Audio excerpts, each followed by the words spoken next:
Hey there, it is Eva here from Women Blazing Trails. Welcome back to my channel. Today we are going to talk about something a little bit serious, and I think it's a very important topic to discuss. And I don't feel like many people discuss it. So I want to talk about how to heal from an abusive relationship or emotional abuse. Now, abuse, and for the purpose of this video, we're only talking about emotional, verbal, mental abuse, not physical or sexual, because that's just a whole other topic. And I shouldn't say that I'm not experienced enough to talk about it. I am, but it is just a topic that I just don't feel comfortable talking about because I'm no expert at it. Please excuse the sirens. Welcome to my life. There's always some kind of noise going on. Hang on, we're going to pause this for 1 second. Okay, all the noise has stopped. So there's a really popular quote from, I think it's Nikita Gill. If you don't heal what hurt you, you are going to bleed all over those who didn't cut you. And it's important to heal from all kinds of childhood trauma, and especially at this age. I mean, I am 62 years old, so I feel that a lot of the adults over 40 at this stage now, so many of us have suffered childhood trauma, emotional abuse from being in toxic relationships, being with narcissistic husbands, boyfriends, girlfriends, what have you. And not many of us have taken the time or done the work to heal from all that trauma and from all that abuse. And it's really important, not only moving forward so that you can attract healthier relationships, but also so that you could, for your own mental health and well-being, when we have childhood trauma or emotional abuse from partners, we hang on to all that abuse, and we have triggers throughout our lives, constant triggers. And when you deal with all of that unresolved trauma and abuse, and you have all these triggers, you just project all that hate and hurt and pain and anger onto the next person.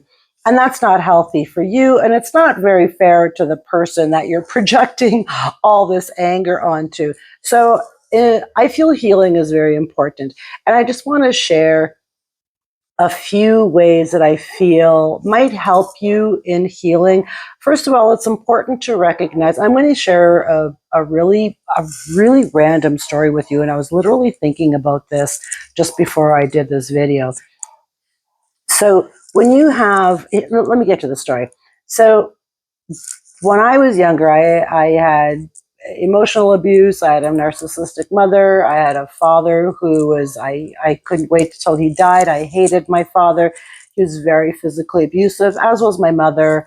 My whole childhood was just a cluster mess of abuse.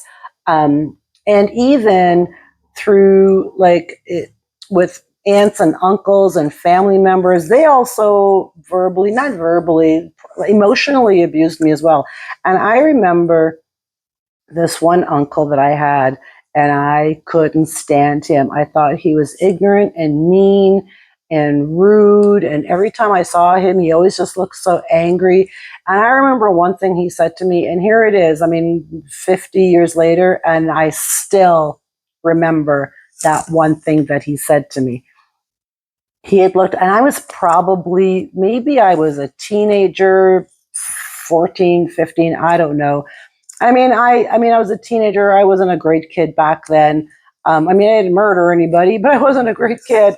And he had said to me, he looked at me straight in the eye and he says, "You're no good for nothing." He says, "You're stupid and ignorant." And I was just like, wow. Okay, well, thank you for that. And that left such an impression on me, not a good impression, obviously, but I never forgot that. I never forgot that uncle that said, "You're no good for nothing." And I thought, and that stayed with me through my entire life as I was, trying to find jobs, starting businesses, all that kind of thing, all those stuff. those words kept plugging into my head, you're no good for nothing. And I never forgot that. So what happens, and I know a lot of you probably can resonate with that, and maybe not exactly that story, but something very similar. Those words that people said to us, those horrible, hurtful, toxic things that people said to us, we carried them through our entire lives and never did anything about it, and never bothered to heal from them, and never bothered to take the time to go to, first of all, find out where that was coming from, who's the source, who is this person that said that shitty thing to you, and turn that around to realize that it was just a lie. So I think it's important to, when you are at any given time, let's say you've come out, you throughout your day, you're just, I don't know, doing dishes or going out somewhere, and you get a trigger for some odd, strange reason, something triggers you, and it brings you back to that emotional abuse or childhood trauma, and you react to it. So it's important to learn what your triggers are, and that is step one in the healing process of emotional abuse, is find out what your triggers are, where do they come from. So a lot of my triggers have come from my parents, from my super shitty childhood, from aunts and uncles who treated me poorly as well. I mean, just emotional, like just, telling me that I'm no good for nothing, that you're stupid and that you're a failure, you're never going to amount to anything. All those negative thoughts, it's like bing, bing, bing, bing, bing, and they go into your brain and you just like don't forget them. So sit down. I want you to just sit down and get a notepad and a pen, and I want you to write out some of the horrible things that people said to you, and some of the horrible ways that people treated you. And now I've been, emotionally abused, manipulated, dealing with narcissists, alcoholics, a lot. I've had a lot. I'm still smiling. So take some time to, and this is going to be hard work. It's not going to be easy, but take some time to, set aside an hour or something and write out all the people in your life that hurt you, emotionally abused you. Write out what they did. My uncle used to say that, said that I was no good for nothing. And that stuck with me for a long, long time. Write out what they said or what they did, and just go over that list. And then on another piece of paper, I want you to write out the things about them that, like so for me, for example, here's just an example, because I can't tell you what to write. So for an example, my uncle was uneducated. He was ignorant. He was mean. He was rude, even to his own children. He was just a mean, angry man.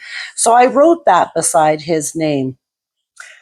Zio Giorgio, it's not his real name. He was mean. He was ignorant. He was hateful. He was hurtful. So I wrote out all the things about him that made him who he was, which was a mean, hurtful man. And then when I put it into perspective, I can see that his words didn't mean anything to me. He was coming from a place of anger and hurt and hatred and pain that he probably had from his own childhood. It doesn't make it right, but he's just a product of his environment, and he just projected it on the people around him, especially the young kids for some reason. I don't know why. So once I wrote all that, sorry, my hair is just getting on my nerves. So once I wrote that out and looked at that, I was like, oh, that doesn't make me no good for nothing and a loser and a disappointment and a failure. Those are just his thoughts that he's got conjured up in his brain that he probably tells everybody, because he's just a mean, hurtful man. So when you take the words that people have said to you, and then you put them and you give them another perspective, you can kind of go, oh, well, that's just who they are. That's not who I am. That's who they are. And that's the most important thing to remember. hurt people hurt people. So it's got nothing to do with you. I'm not a loser. I'm not a disappointment to the family. I'm not no good for nothing. I'm not any of that. I am a wonderful person and I am a good person.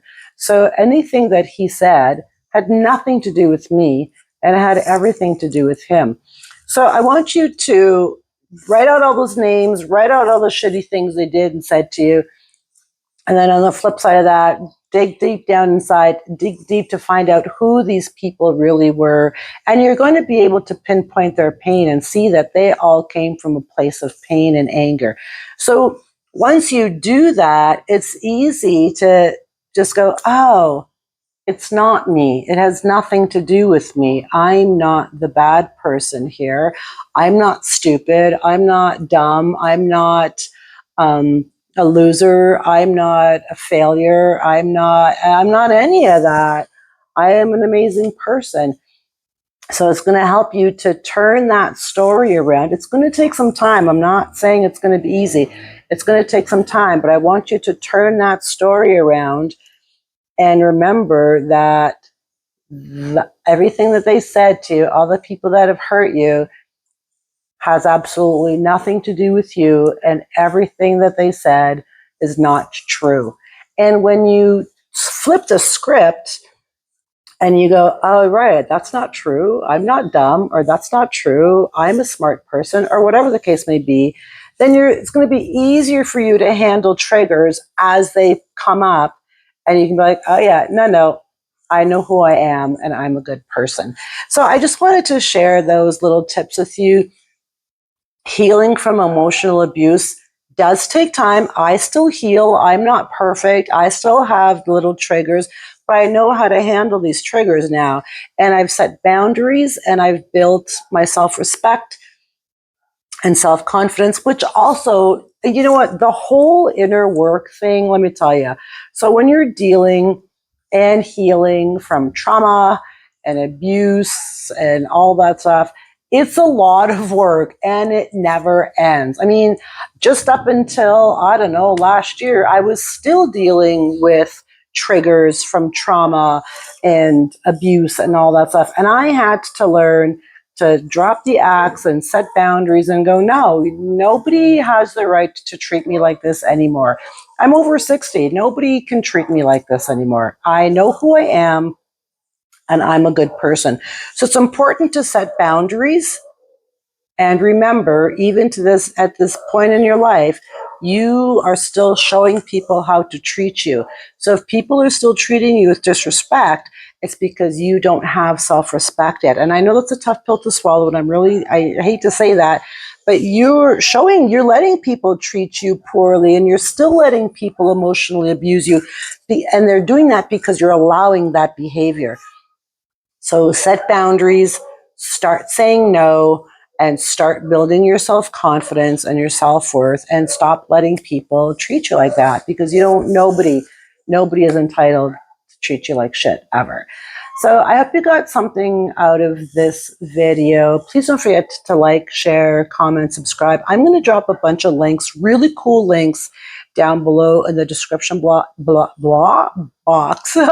Please don't forget to check them out. I have a really, really powerful 21-day challenge. Hundreds of people have taken this and they have completely changed their lives. It really is life-changing. Just check out the links down below. I'll drop some links to some really cool articles that also might help you, some inner child healing exercises and things like that. So anyway, that's all I got for you. By the way, I do upload videos every Sunday and sometimes randomly through the week. So just hit the notification bell and you'll always be notified every time I come on or have a new video. So I hope you all have an amazing day, and I'll catch y'all back here. I love you. I'll catch y'all back here on the next video. Bye for now.